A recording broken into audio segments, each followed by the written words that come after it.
Hello, Tim. Hello, Candice, and anyone else who might be watching. We're Group G, and my name is Mason Lane. My name is Jin. I'm Zoshu.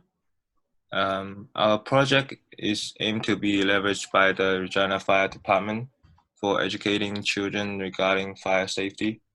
Specifically, we aim to train children with a fake 911 call using an interactive digital medium. Our tool will help introduce children to typical smartphone interface, something children are more and more familiar with, unlike home phone.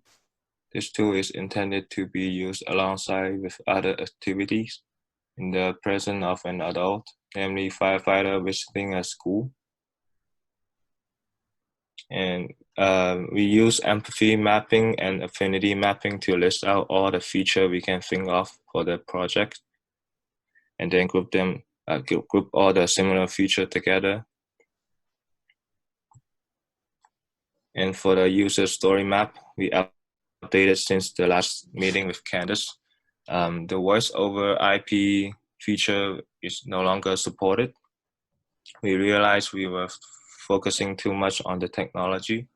We decided to make it more simple and user-friendly. And then we finished all the MVP 1 feature and then some part of the MVP 2. And then we did not develop it into MVP 4 content, including quizzes and escape plan practice due to the time constraint for the project. Okay, the next is lo-fis. For the lo-fi prototypes, we all come up with different designs, but the key functions are the same: dialing, escape map, and quizzes. So the designs all starts from a main menu. Some of the prototypes starts from listing all the functionalities like dialing, escape map, and the instructions. And others start from a role-based access page, then go to the function selection page, respectively. So we all have the same design on the mock-up dialing page, which should be exactly the same as the real phone dialing page.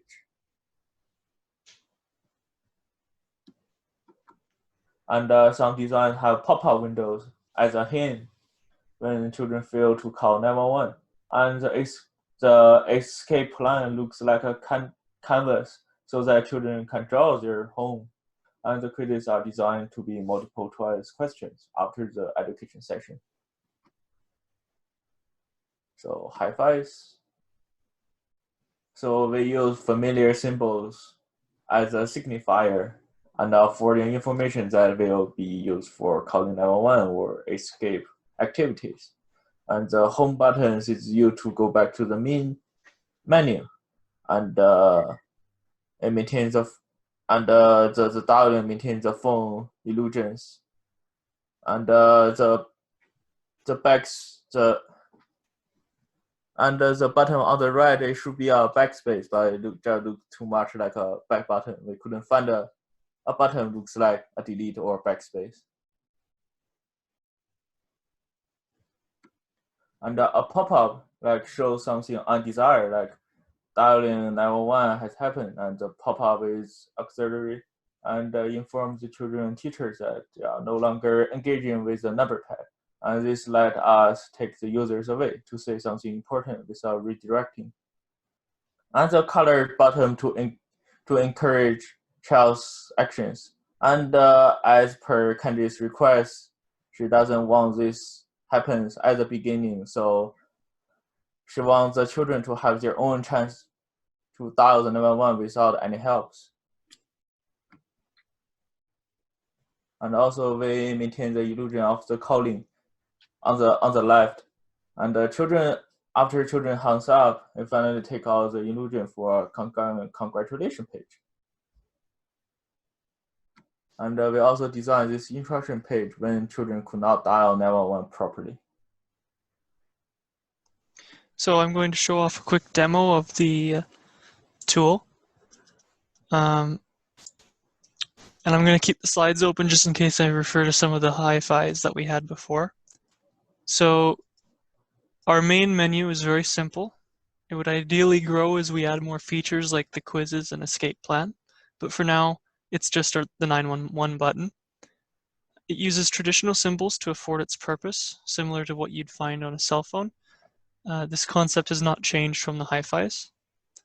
Selecting 911 brings the child to a dialing interface. It does not confer any instructions, as Candace had asked. We assumed our button, the activity themes, and adults would also, we don't instruct them to dial 911 at all because we assumed our button, the activity themes, and adults present would have already conferred what task the child is meant to perform. Buttons are blue to signify importance and make them stand out the most. We don't want children to frequently use the home button, but we still want to provide some kind of exit. So as you can see here, the home button is very subtle and it blends in much with the phone. Our goal here was to make it functional and available without breaking the immersion and without seeming out of place. So hopefully the idea would be that children stay away from the home button since they don't really need to use it very often. Alternatively, the what to expect button is very important and does break the immersion, and it's because we want children to click on it out of curiosity since it does stand out differently than what you would find in a traditional phone. It shares the same color to encourage the same importance. And the whole point of the what to expect button is this is how we figured out how we could get away from having a teacher and child section. We realized that the firefighter really only needs the script if they don't already have it, and obviously a firefighter might do their own, but having an idea of what the child is already studied for could be useful. So for that reason, we didn't find any reason to put in the adult section. So the pop-up is just using an iframe of another window that we made for the script, which just goes over a little bit of what the child might say. Moving on. And of course, the whole point of our modal approach is, Tim, you may know I've used this modal before in other projects, and it's because it takes you away from, well, in this case it's used differently. It takes the user away from the activity without breaking the activity, without redirecting. So it's kind of like putting them into a pause without changing the appearance of the activity. If the child makes 3 errors, several things occur. So if I press 922 and I dial, it will jiggle. It'll also do more traditional validation signifiers.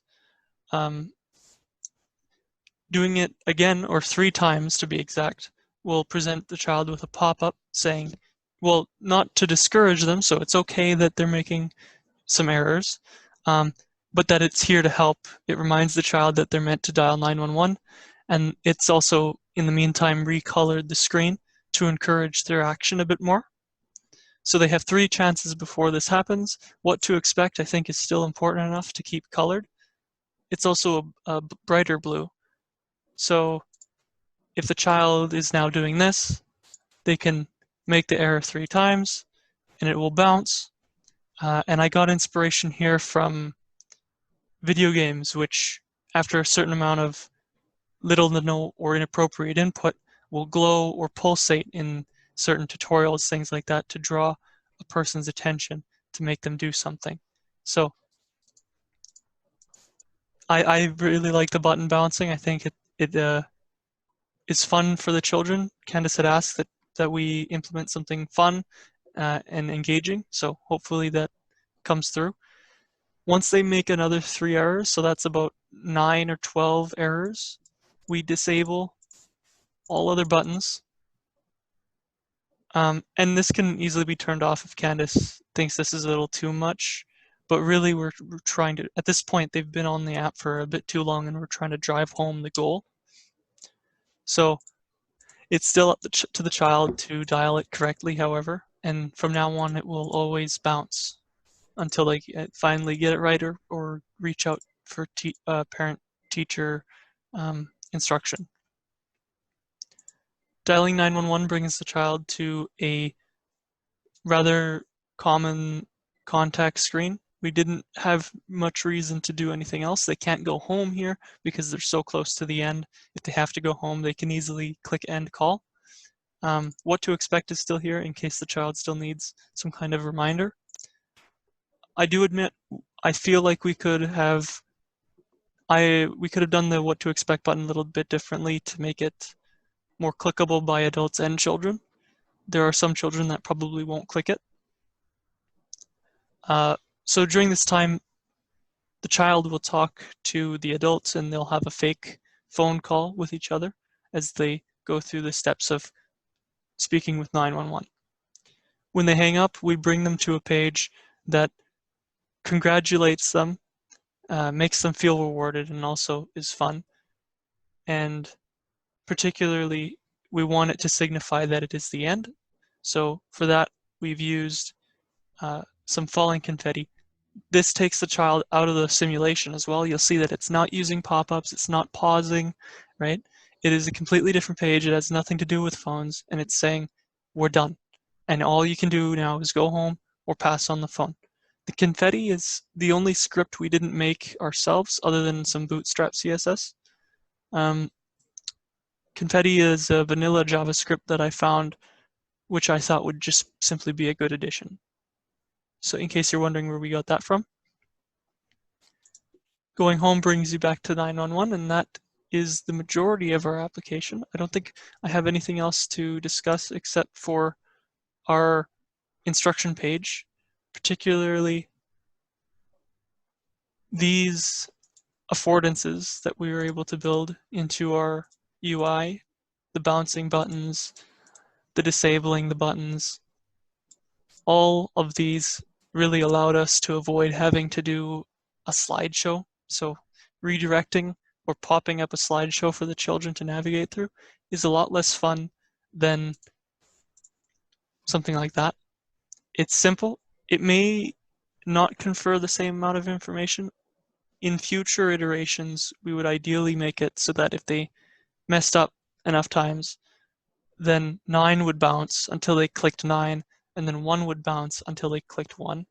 And that's just playing with what we already have. We already have the scripts to bounce 9 and 1 individually. So that's what I would do in future if I had a little bit more time.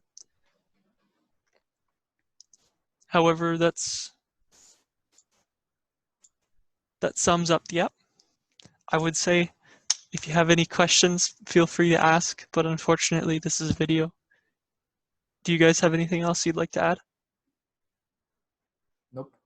No, we can go over the project review. Oh, right. I almost forgot, I got too excited. So this is just some screenshots in case you go to the slides and want to see our affordances ourselves that we built yourselves without having to watch the presentation. Our GitHub is up to date and organized. So we have source, which is where the main files are, and documentation where our development is. We have a how-to and a README. Inside documentation, you'll see delivery report and development. In delivery report, you'll find our PDF or our presentation and anything else we did for the presentation, including, I believe, a document discussing how we connect to people-centered design. And our development is just our hi-fis and everything we've done in every other MVP. Our source is rather simple. We did make a run HTML which directs to the home page in case people who download just want to double click the first thing they see. It's much easier that way, I think. And group reflection. So if you guys want to take it away. Yeah, sure. How do you feel about this project? So this project is challenging, especially under the current circumstance, time constraint, and design change radically.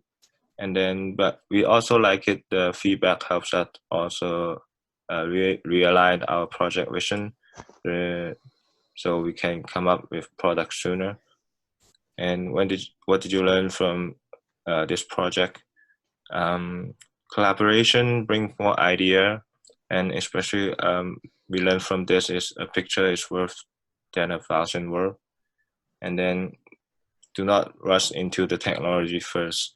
And how will you use what you learn on this project going forward? Design thinking process really helps. We focus on people-centered design. Use more signifier and affordance, not only to look better but save times. And then design first, not technology first. That sums up our project presentation today.